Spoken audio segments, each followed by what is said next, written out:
Budete svedkami vecí, ktoré ste na televíznych obrazovkách ešte nikdy predtým nevideli. A ja mám oveľa väčšiu moc ako diabol, pretože mám Ježiša. Áno, je to pravda.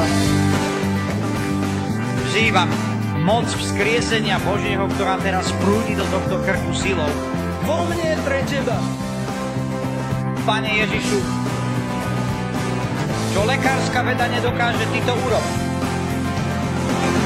Budem taký. Budem tvorcom dejín v tejto krajine, kde sa deje Božia vôľa.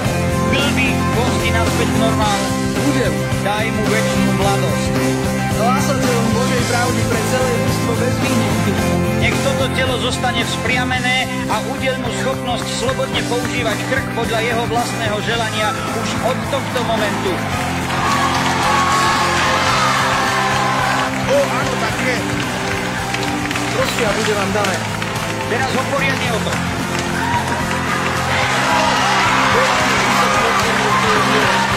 Daj si to dole. Zlož z seba túto vec.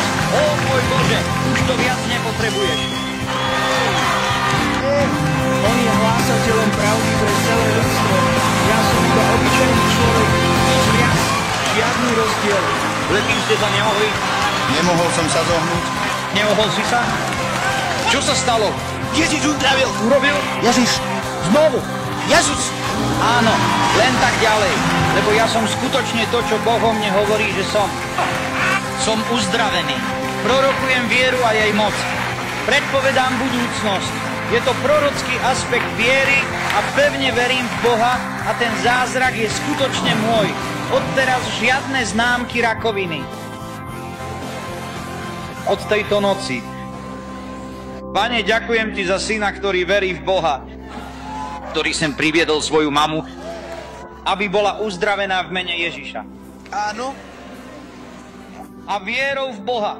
Matka, pozrite sa na mňa, prosím vás, áno? Pozrite sa priamo sem na mňa. Vierou v Boha. Veci. Považujem to za hotové. Nie je Boh dobrý? Niekto hovoril, že vás dnes videl jesť na toalete. Ideme na to. Prvýkrát po týždňoch. Ako dlho ste hluchý na to ucho? Celý život. Celý život. V mene Ježiša Nazareckého, ktorý je pánom a spasiteľom, prikazujem ti duch hluchoty okamžite. Výjdi von, povedzte chváľte Pána. Chváľa. Povedz aleluja, sláva Bohu.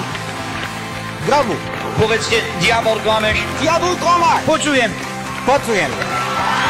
Bratca Mark vám pripomína, žiadne problémy. Všetko, čo potrebujete, je viera v Boha.